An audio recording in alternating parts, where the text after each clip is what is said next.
नमस्कार भाई लोग, कैसे हैं आप लोग? मौज मस्ती में होंगे। तो लीजिए दोस्तों, सबसे पहले तो मैं आपको कराता हूँ जम्मलू महाराज जी के दर्शन। तो यहाँ पे विराजमान है मेरे प्रभु जम्मलू ऋषि। तो दोस्तों, सोचते होंगे आप कि आज मैं इतने दिनों बाद आप लोगों से मिल रहा हूँ, और पहले मैंने इस गांव का नाम भी नहीं लिया आपके सामने। तो यहाँ पे जो विराजमान प्रभु जमलू देवता है यहाँ पे विराजमान। ये गांव है दोस्तों, आपके लगते ही कटराई में छानी गांव। आ जाना रहा अपना गांव छानी।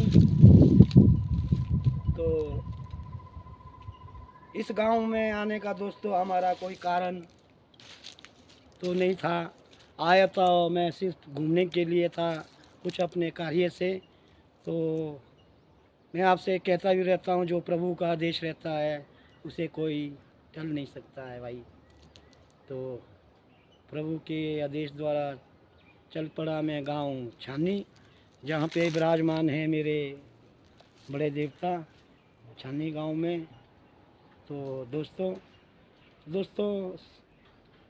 छानी गांव, जटेड़ गांव, कुछ गांव 5 गांव आते हैं यहाँ पे, जो आस्था रखते हैं प्रभु जमलू के प्रति, जो मिलनसार जो रहता है हमारा गांव में। तो प्रभु जमलू को ये जो जटेड़ से लेकर कुछ गांव बताए गए हमें, 5 गांव। तो ये 5 गांव के बीच में आते हैं प्रभु जमलू का स्थान।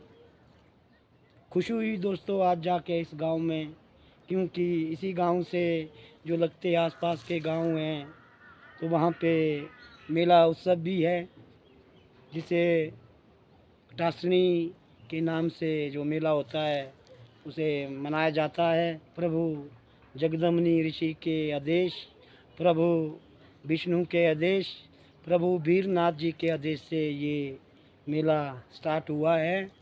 तो आप लोगों को बहुत बहुत शुभकामनाएं और बहुत बहुत बधाई दोस्तों। तो दोस्तों चलो, ये तो रही आज के अपनी बातें और प्रभु दर्शन की। एक दुखित सी बात दोस्तों मैं आप लोगों के बीच में भी बांटना चाहता हूँ। तो जैसे ही मेरे इस गांव में आना रहा, तो मैं गाड़ी पार्क करके तो किसी को ढूंढ रहा था कि जिससे मैं मंदिर के प्रति पूछ सकूं कि यहाँ पे जो, जैसे मैं आप लोगों को दर्शन कराता हूँ कि इसका देश भी होता है कि नहीं। तो मैं देखता रहा, तो आसपास देखता रहा मैं, मुझे कुछ अपने लोकलों का मकान दिखाई नहीं दिया। तो मेरी जाने की तैयारी वापसी थी, तो बिना पूछे तो दोस्तों मैं ये कर नहीं सकता हूँ। तो घर थे, तो घर के आसपास कुछ थे भी नहीं लोग। तो फिर मैं गाड़ी पार्क करने के बाद थोड़ा सा बाहर निकला, तो दोस्तों वहाँ पे मुझे कुछ महिला दिखाई दी। एक नेपाली भाई, सॉरी दोस्तों, एक नेपाली भाई था वो। मैंने सोचा कोई लोकल होगा, तो मैं उनसे पूछने गया। तो उन्हें पूछने लगा, तो उन्होंने कहा कि मैं तो नेपाल से हूँ। तो हमने उनसे पूछा कि भाई यहाँ पे कौन है घर मालिक।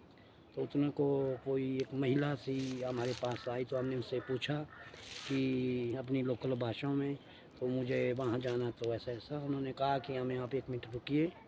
तो हमारे घर के जो बुज़ुर्ग गए तो खाना खा रहे हैं, मैं इंतज़ार में बैठा। तो घर के जो बुज़ुर्ग थे तो आए, तो उन्हें हमें बहुत आदर सम्मान दिया, हमें घर के अंदर ले गए। तो घर में मैं जब अंदर बैठा, तो फिर उन घर वालों द्वारा हमें पता लगा इस चीज़ का कि इस घर में एक जो घर का नौजवान बेटा था वो नहीं रहे।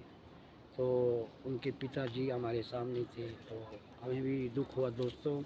हम आप लोग से भी प्रार्थना और निवेदन करते हैं, जितनी भी जैसे जो दुर्घटना हुई है इस गांव में, तो उन नौजवानों के लिए हम भी भगवान से उनकी आत्मा के लिए शांति की प्रार्थना करते हैं। और जितने हमारे फॉलोअर, जो जितने हमारे दोस्त भी हैं, सबसे हमारा ये आग्रह और निवेदन रहेगा, प्रभु से उनकी आत्मा की शांति करें।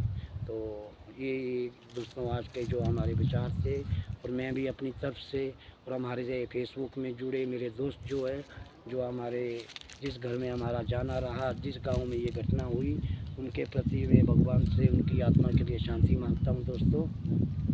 ये हमारा प्रभु का जो आदेश रहता है, मैं इस करके गांव-गांव जाता हूँ दोस्तों। तो बीच में नहीं आने का कारण दोस्तों, हमारे कुछ रहे घर में कुछ काम चला हुआ है, तो इस कारण मैं आपको ये चीज़ें जो दर्शन कराता हूँ दिखा नहीं सकता। तो आज आपसे मिलना रहा तो बहुत खुश रहा दोस्तों मन। तो अब हमें भी दीजिए इजाज़त। जय शंकर, जय भोलेनाथ, जय कार्तिक स्वामी।